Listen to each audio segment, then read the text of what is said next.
Ahoy plant lovers.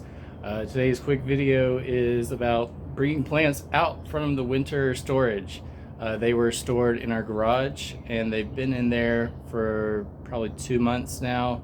At the end of November we brought them into the garage and they've been there for 2 months because it is February 1st today, and this week the weather has gotten up into the 80s February 1st, and the lows are in the high 40s, like 47.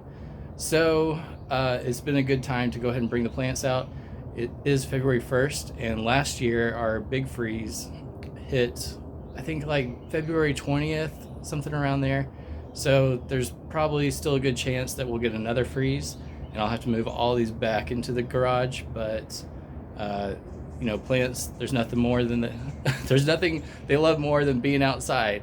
So this is a little bit of pampering the plants. Let's see how they did.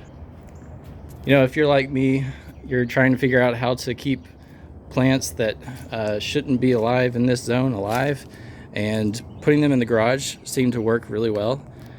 This Jose Buono, this was a philodendron. You know, it has been in the garage, no watering at all, very low light, like very low indirect light, and it actually grew a leaf.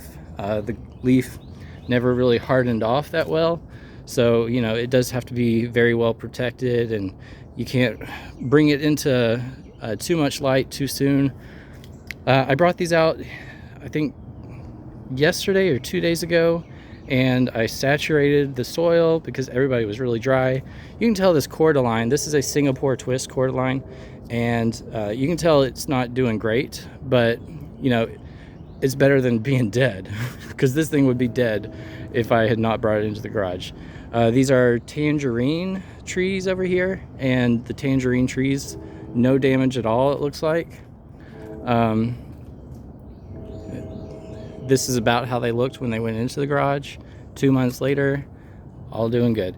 You can see I had alocasia, I had philodendrons, cordylines, palm trees, heliconia. These are Rostrata heliconia. These are like zone 10B, 11, I think. So they definitely would not have survived, but just being in the garage. Again, I did not water them in the garage. I just put them next to the garage door. They did get a little bit of light, indirect, coming through, you know, because we have some windows on our garage, but not like it's a sunroom or anything. But for the most part, they did pretty well, better than I expected. So we will be doing this again next year to keep these guys alive. This is our navel orange, and actually it gave us an orange while it was in there, and it was a really good orange. Navel oranges are really good for juicing, so juicy. This is the Black Magic cordyline. We got a really good deal on this before winter hit. They're really big, and again, very few leaves were lost. I was surprised at how well they can go into hibernation. I brought them into the garage before, you know, it got into the 30s, definitely before it got into the 30s, but I think it was hitting 40s at night whenever I brought them in. This is the orange shaft palm tree. You can see it's not too happy, but it did put out a new frond. There's a Mount Lewis palm over there. It's like a king palm. These birds of paradise, they did fine. These birds of paradise right here, they are not okay. I left these out for one night, and I think it got into the 20s that first night, and you can tell they might not be coming back. It'll be a gamble to see if they are. But you see the other heliconia, the variegated heliconia, they didn't really survive, but they'll bounce back. They're very resilient. Bromeliads were in there. Our staghorn fern, that was the other thing. This wasn't in there, but this is a staghorn fern. It was a Platycerum bifurcatum, and we have it in the garage. And I think that was one that did actually the best in the garage because it has lots of new growth. It looks really healthy, and it's bigger than when it was brought in there.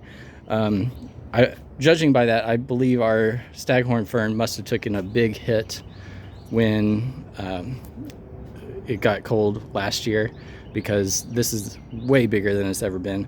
This is a Rojo Congo. It did really well in there.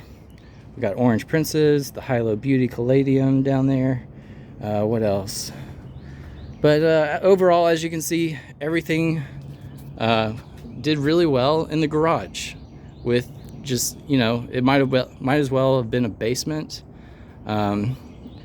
It's not a heated or a cooled garage, but it stays about you know, probably very similar to the house, because our house is above our garage, so the climate is fairly controlled in there.